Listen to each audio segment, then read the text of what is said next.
আরে এই ঢাকা শহরে যদি একবার কেউ জয় বাংলা স্লোগান দেয়, 10 লক্ষ মানুষ একসাথে হয়ে ঢাকা অ্যাটাক করব।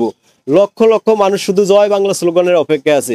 বর্তমানে এই জালিম সরকার, ওই সরকারের কাছে কেউই নিরাপদ না। বিশেষ করে আমি একজন রিস্কাওয়ালা, হয়তো আমি আমার বাসায় কথা বলছি, হয়তো এই কথা হয়তো আওয়ামী লীগের পক্ষে গেছে, এটা তো আর আমার দোষ না ভাই, আমি আমার কথা বলছি, এটা তো আমার অধিকার। কারণ এই দেশে আমি জন্মাইছি, আমার আইডি কার্ড আছে, আমি তার রোহিঙ্গা না, আর আমি আইএস এর সদস্য না, তালেবানের সদস্য না, আমি বাংলাদেশে আওয়ামী লীগের পক্ষে কথা কইছি। আর বর্তমানে এই কথা কওয়া নাকি এই সমাজে চলে না। আমি মনে করি আসলে একটা কঠিন বাস্তবতার মুখোমুখি আমরা পড়ছি।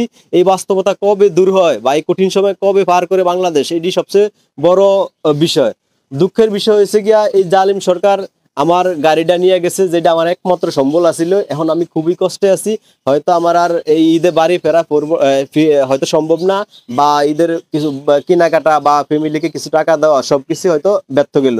তবে আমি আমার জায়গা থেকে একটাই শিওর, আমি আওয়ামী লীগের পক্ষে কথা খাওয়া আমার কেউই বলাইতে পারবো না। আজ থেকে আমি আরো পুরা স্পিডে আর পুরা গিয়ারে আওয়ামী লীগ করুম। যদি পারে কেউ করুক, কোনো সমস্যা নাই। কারণ যারা জয় বাংলা স্লোগান দেয় বা জয় বাংলার কর্মী, যারা শেখ মুজিবের কর্মী, তারা কখনই পিছু ওঠে না বা ভয় করে না। এটাই চরম সত্য কথা। আর এই বাস্তবতা মাইনে সরকারকে চলতে হইব।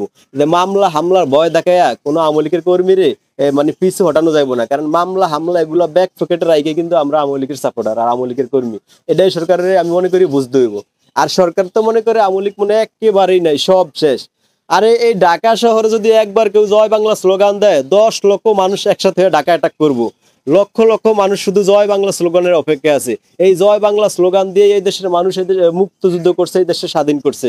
আবার এই জয় বাংলা স্লোগান দিয়েই এই দেশের মানুষ এই দেশ থেকে আগাছা আর পরগাছা মুক্ত করব ইনশাআল্লাহ। এই ঢাকার রাজপথে একসময় দেখবেন এই রক্তের গঙ্গা বয়ে যাইব। এটা খুব দূরে না, এই 26শে মার্চ খুব নিকটেই। শেখ হাসিনা অতি শীঘ্রই আসবে ইনশাআল্লাহ, আমাদের কাছে মেসেজ আছে। আর আমরা 2 কোটি মানুষ শেখ হাসিনার এই তেজগাঁও গিয়া আউগে আনবো ইনশাআল্লাহ। আমরা মালাও বানাইছি ইতিমধ্যে, আপনাদের কোনো ভয় নাই। যারা আওয়ামী লীগ করেন বুকে সাহস রাখেন, কারণ শেখ মুজিবের যারা কর্মী তারা অবশ্যই বুকে দেওয়া মালা। আর জাগো পা থেকে মাথা পর্যন্ত সবটা কলিজা, তারাই শুধু আওয়ামী লীগ করে, এইটাই চির সত্য কথা। আর সবচেয়ে বড় কথা হচ্ছে আওয়ামী লীগের বহুত ইতিহাস আছে। আওয়ামী লীগ কখনোই পিছু হটে না। একটা কথা সবসময় মাথায় রাখবেন, আওয়ামী লীগ সবসময় 2টা গিয়ারে চলে, 1 নাম্বার আর 5 নাম্বার। মাঝের 3 গিয়ারেরই তার কাটা। এখনো মাথা ঠান্ডা আছে, এই জন্য 1 গিয়ারই চলে। যদি মাথা একবার গরম হয় না, পুরা 5 গিয়ারে চলবো। পিছে কে মরবো, কয়জন মরবো, কারা মরবো, এত সময় কিন্তু আওয়ামী লীগ নিব না। কারণ যুদ্ধে সিপাহী মারা গেলে সরকার দায়ী না। আওয়ামী লীগ কিন্তু এখনো মোমবাতির মতোই জ্বলে। আওয়ামী লীগের কিন্তু আগ্নেয়গিরি করেন না। যদি একবার আওয়ামী লীগ আগ্নেয়গিরিতে পরিণত হয়, তাইলে কিন্তু লস এঞ্জেলেসের মতো সমস্ত তালেবানের আস্তানা পুরো করেন। আর বর্তমানে এই দেশের কিছু জাতির নতুন আব্বা জন্মাইছে, যাদের নাকি জনপ্রিয়তা আকাশ সমান। এই দেশের মুক্তিযুদ্ধের সময় শেখ মুজিব জাতির জনক ছিল, তাদের 80% মানুষ বিশ্বাস করতে হবে, ভালোবাসত। এই দেশের মানুষ তারা পছন্দ করে, তার নাম হচ্ছে বঙ্গবন্ধু, মানে জনগণের বন্ধু।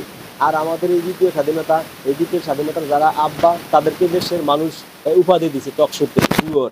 আর গ্রামের মানুষ উপাধি দিচ্ছে শুয়োরের বাচ্চা।